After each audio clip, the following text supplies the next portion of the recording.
I'm Sam, And this is Gabe. and this is Coaster Wars. All right, ladies and gentlemen, we are here today on another episode of the Coaster Wars podcast. And boy, do we got a good one. You know, these two roller coasters, their intent is the same. They both want to do the same thing to you, but they both have very different ways of doing that. Oh, wildly different ways of doing that. Holy bejesus. They even have different ride spots. One ride I feel like is a better front row ride, and the other one 100% tried and true back row ride on that coaster. So Yeah, it's very, they want to do the same thing to you, but sort of in different ways, which is really fun to kind of analyze in these coasters. yeah. And one roller coaster is kind of a repetitive, maybe not as creative. And then the other coaster is definitely, a modern, innovative, different, something that you can't ride everywhere. So I think it's a good comparison here to see which one comes out on top on this battle. Yeah, it's definitely gonna be interesting, especially because the one that you're doing is much higher on my list, and mine isn't even included on your list. So we'll see how this Yeah, I passions know. out. Cheese and crackers, I can't talk. We're doing another late night recording, and we gotta get out of the habit of doing this because I cannot think straight. Would you like to introduce our Oh, friends? Goodness gracious. I suppose. All right. In the red corner, standing at a height of 202 feet, reaching a top speed of 73 miles per hour, hailing from the farm fields of Illinois and the B&M Gym, it is Raging Bull. In the blue corner, standing at a height of 130 feet, reaching a top speed of 58 miles per hour, hailing from the trees of New Jersey and the RMC Gym, it is Jersey Devil Coaster. Let the fight begin. All right, so my number 9 roller coaster here is going to be Raging Bull.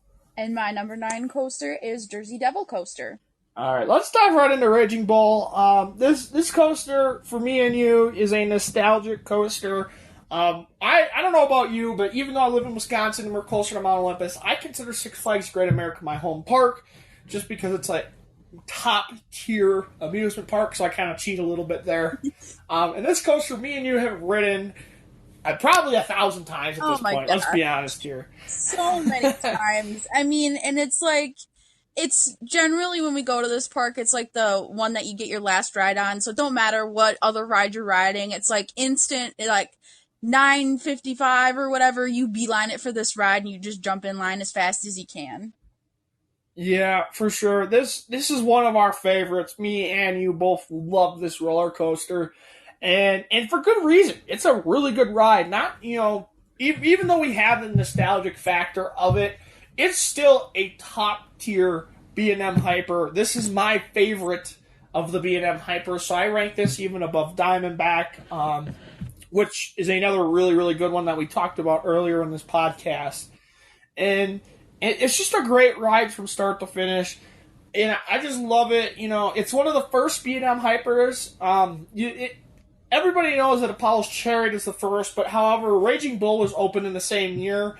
But because obviously it was Illinois and not Virginia, it had to wait a month and a half to open it. So that's how Apollo's Chariot gets the number 1 B&M coaster opening, even though they were both opened in the same year.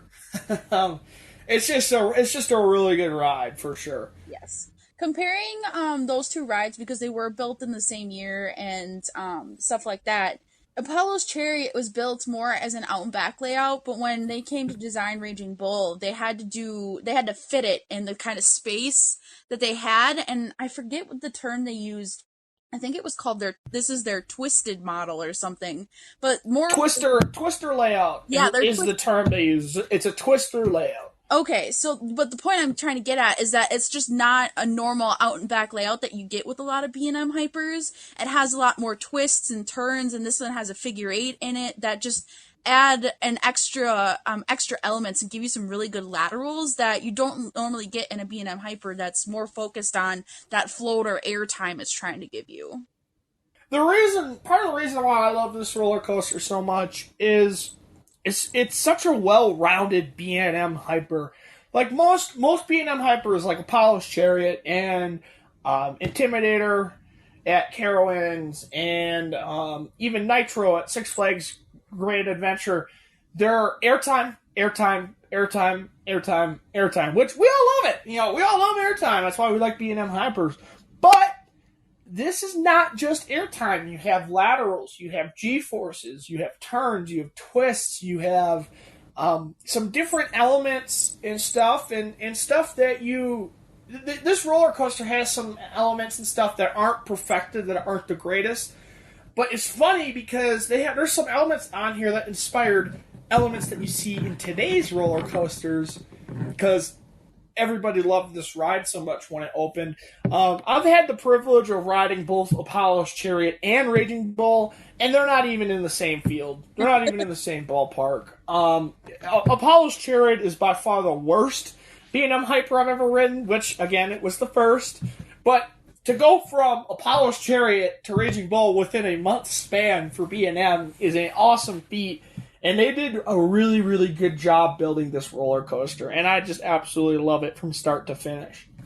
Well, yeah, and then you have to talk about that history part of it being the second B&M Hyper and how widespread B&M in general is at parks nowadays. I mean, you don't normally have just one B&M coaster at a park. You have multiples because you have their invert models, you have their wing models, you have your floorless models, their stand-up models, their hypers, and their giga models. It's like they have so many different kinds.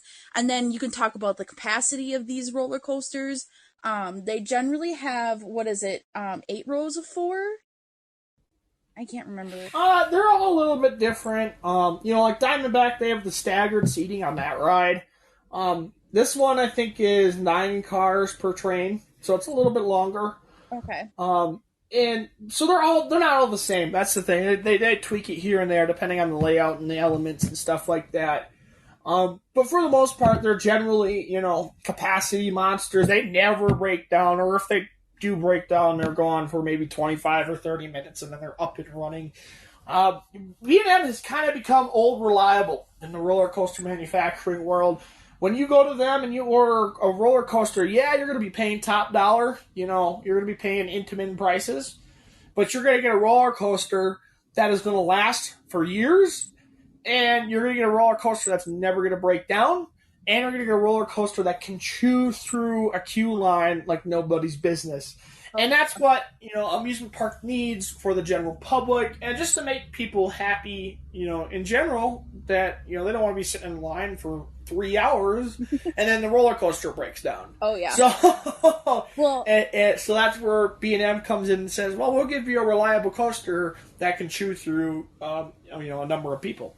Well, and to talk about Raging Bull specifically in that sense, because it is such a popular ride at Six Flags Great America, and it has such a long line, Six Flags knows that. And so what they do is they put their best team on this ride. If you get a really good day with everybody getting into it and everything, you can get trains in and out of that station, I swear, like 30 seconds.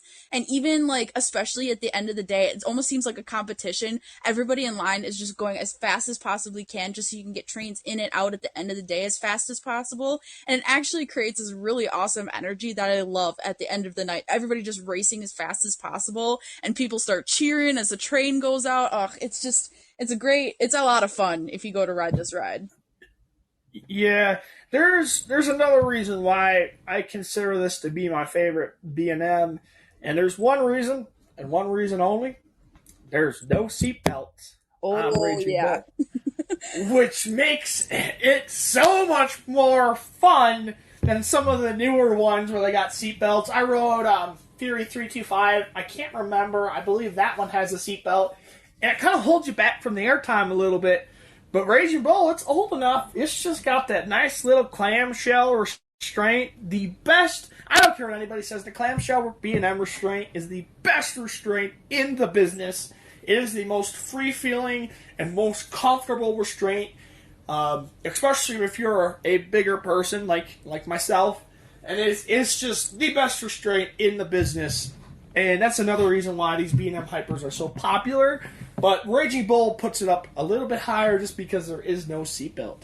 Absolutely. And me and Gabe are those roller coaster I don't even know if it's a roller coaster enthusiast thing, but we're those kinds of people that what we do, or at least what I do, is I purposely leave my knees up just a little bit and just leave it that so it could technically maybe go down just one more click, but you leave it up that one more click, and then of course you got to put your knees up because when they come to check it, so they don't press it down too hard, and then you get that extra little like couple centimeters of room, and you just feel those floaters even more, especially on that first drop.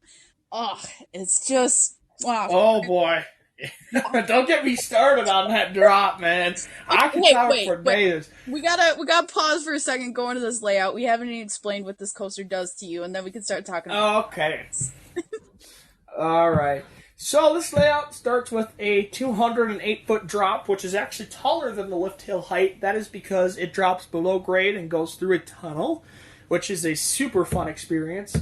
After that, you got the first of a couple. I don't want to call it an overbank turn because that's not what it is. It kind of goes up and pops up, and you get a little airtime, and then it banks and turns, and then it pops back towards the ground. So it's not an overbank where you get G-forces. It's more of a airtime pop, G-force, airtime pop, and then you head back towards the ground after you go through a 180-degree curve. That's where you hit the first of a straight full airtime hill, which lasts like, I swear to God, it's got to be like a 4-second airtime hill. it's ridiculous. After that, you pop up into a very interesting element that, and this is where I was talking about earlier in the podcast. It's really similar to what you would call nowadays a wave turn, but it's not quite as refined. So you kind of pop up, it banks, and then you turn, and you get some really nice floater airtime, and it kind of acts like a wave turn, but it's not quite banked enough to be a full wave turn. But yeah, that's kind of an element that gave inspiration to some of B&M's future projects, and it's a really good element. It's one of the best in the ride. After that, you pop up into the second 180-degree turn, and it's the same thing as the first one, where you get airtime, some G-forces, and then some, and then you kind of dives towards the ground. After that, you pop up into the mid-course brake run, and the airtime exiting the brake run is really, really good in the back row. After that, you hit another straightforward airtime hill before popping up into a 360-degree helix.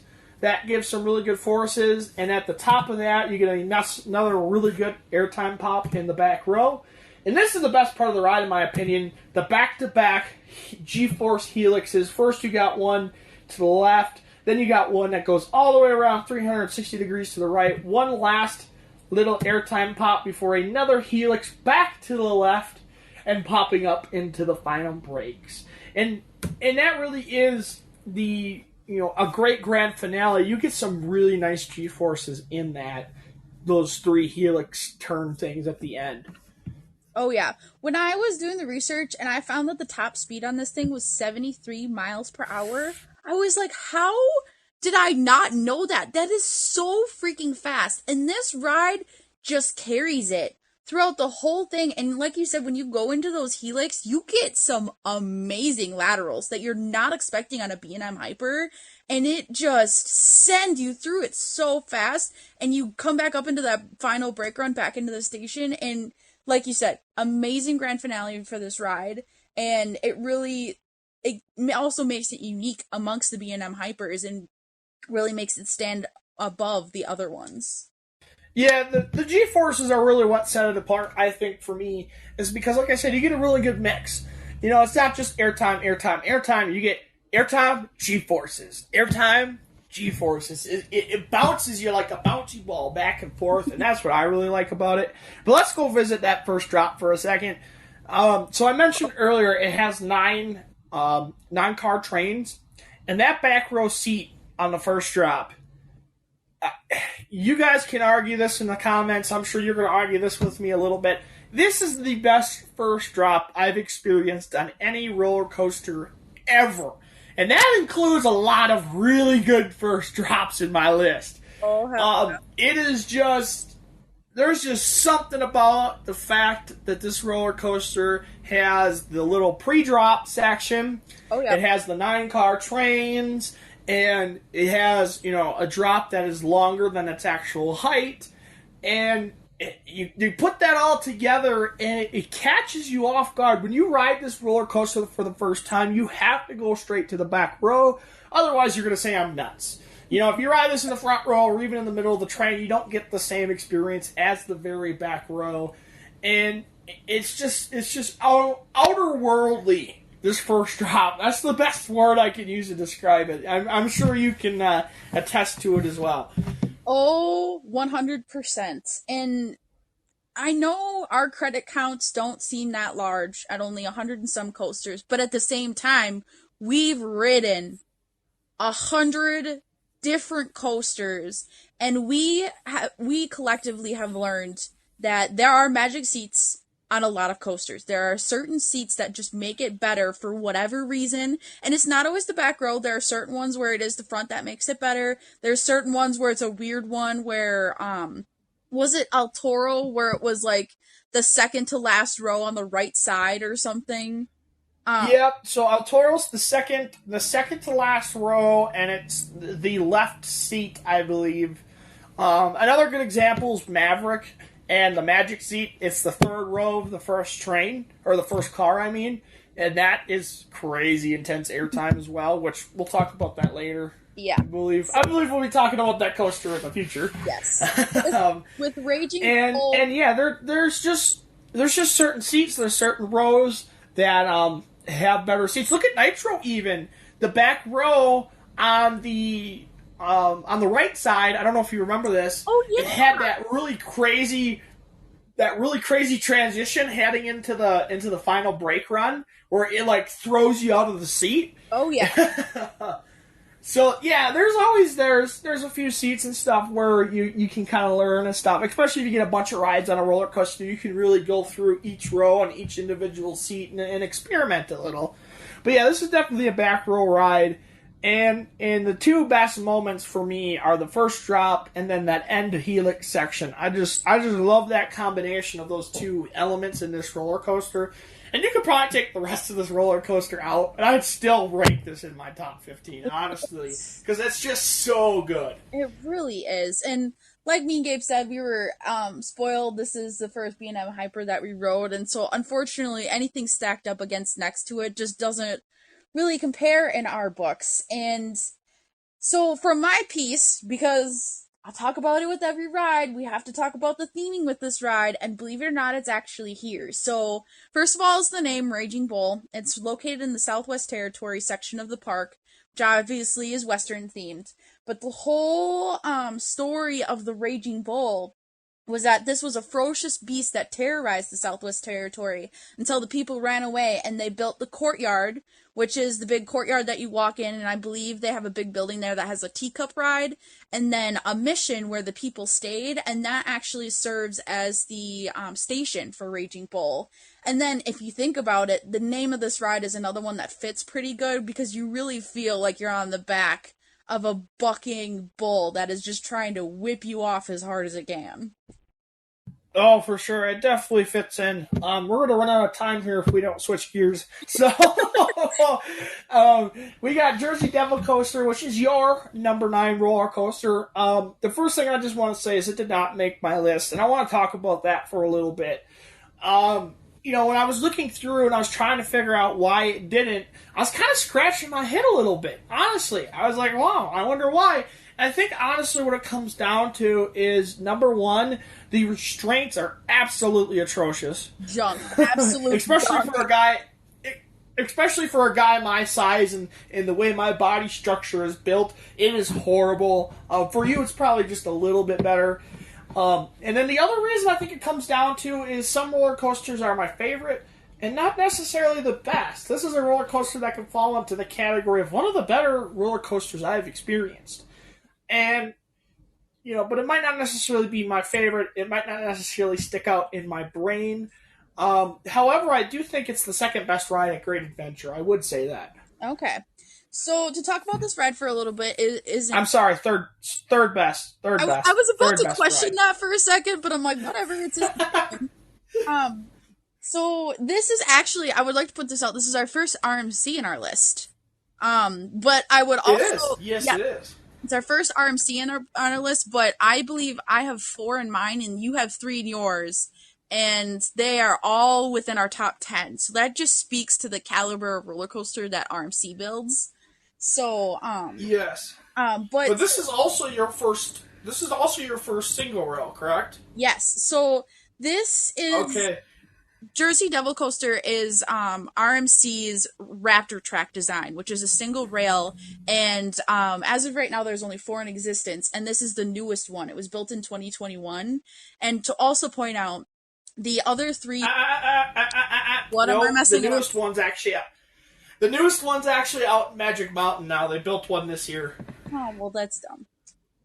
No. but it's the same layout. So, Oh well, see that was. well, it's a mirrored. It's a mirrored version of the layout, I should say. Is it a mirrored version of this one though, or the old ones? Yes, it's a mirrored version of Jersey Devil Coaster. Okay, so that was going to be my point, was that the first three versions of this Raptor track were all either one of them was a clone and one of them was a mirror, I think. Don't quote me, but the point was is that at the time that this one was built, it was a brand new original layout and it was a more compact layout.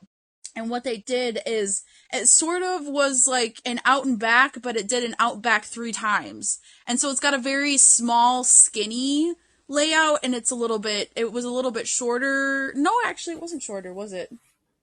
I think, was it taller than the other? 3,000 feet of track, so it's longer than Wonder Woman, but not by much. Okay. I was gonna say shorter, but then I think when I was doing my research, I found that when it was built, it was the tallest, fastest, and longest single rail when it was built. So, Yep.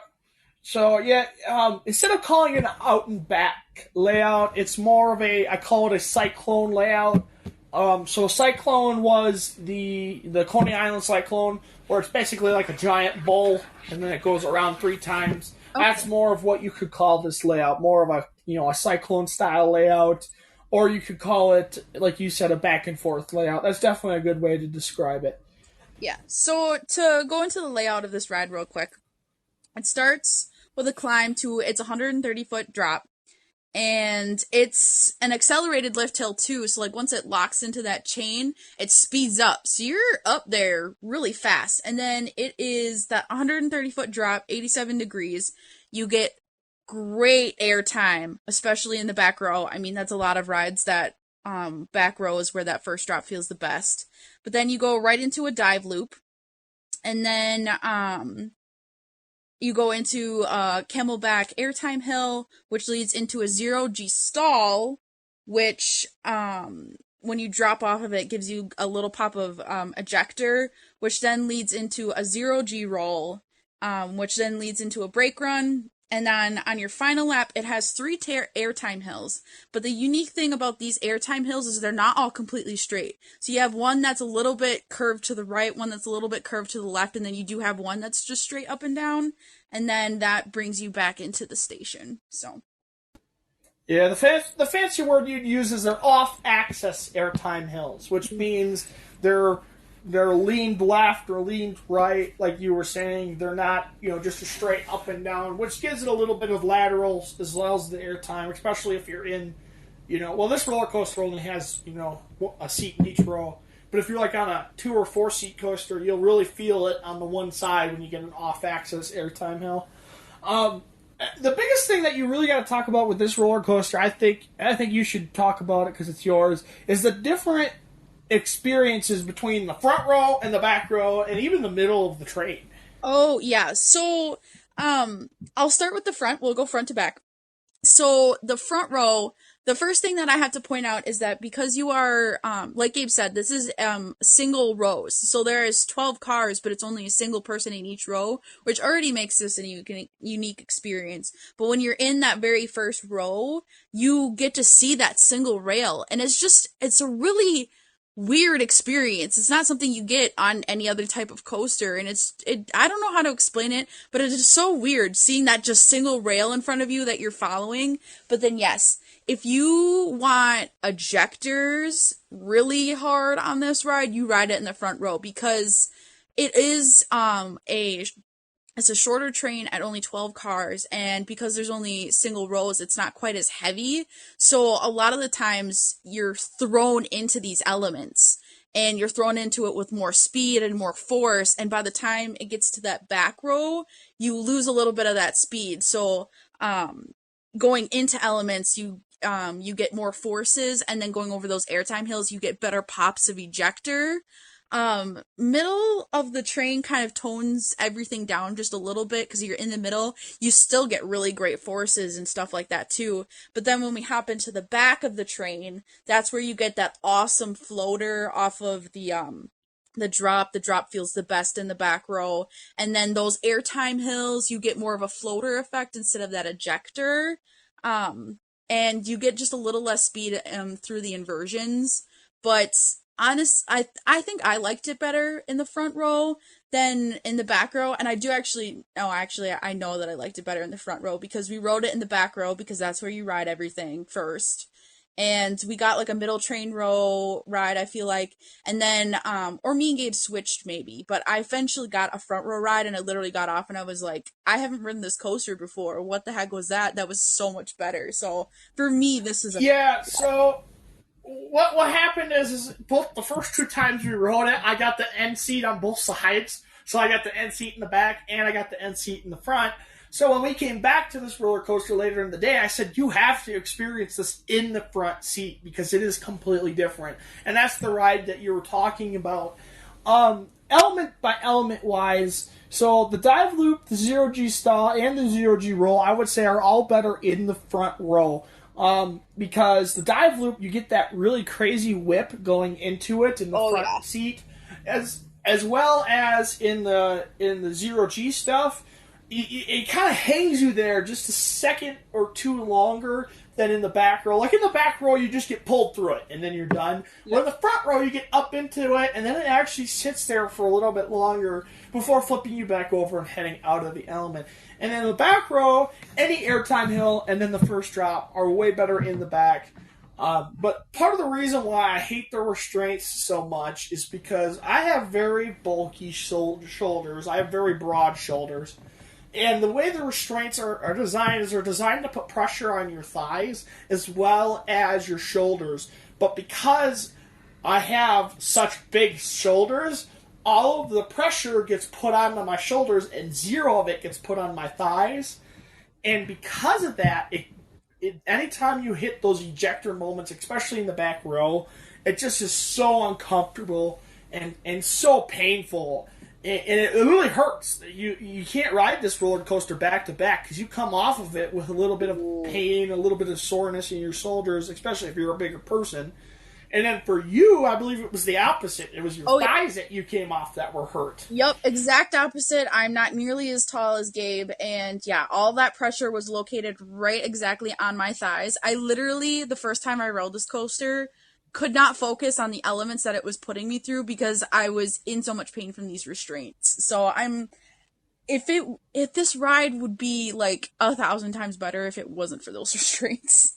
Oh, for sure, for sure. But for you, the fact that you still hate the restraints and it still made you number 9 shows how impressive and how thrilling this roller coaster really is. Oh yeah. I could see maybe just talking in element section how you could think that pacing might be a little off on this ride with those 3 inversions sort of being at the beginning half and then the airtime hills kind of being at the second half. But no, you're thrown through this ride so fast that it doesn't even matter. And I think it has great pacing. I love all of the elements. And then as I'm doing more research and becoming more acquainted with roller coasters and stuff, I'm finding that where Gabe really likes history in rides, I'm really liking innovation in rides. And I love how this is something brand new from a brand new roller coaster company that is literally broke onto the stage of roller coaster design and building. And so I love how new and unique and completely out of this world this experience is. Oh, for sure. But with that, we're hitting our time limit here. We're Same. hitting the number, so Time goes so I'll fast. let you go first this time. I'll let you say who you like better in this one. Uh, I Jersey Devil is really cool, but Raging Bull holds a very special place in my heart, and you would have to freaking chisel it out with a hammer to get it out of there. So it's gonna be Raging Bull for me. Okay. Can I give this as a tie? Can I give a tie out, or do I actually got to You pick know one? what? We have never discussed that, but I will allow it. Yes. Okay. So I was really thinking about it for a long time today while I was at work, and I kept going back and forth on these two roller coasters. Really, what it comes down to for Jersey Devil is the restraints. I love the pacing. I love the elements. I love the ejector airtime. I've always liked ejector over floater. But those restraints just take so much away from this ride. This could be a top five roller coaster in my opinion, if it had better restraints.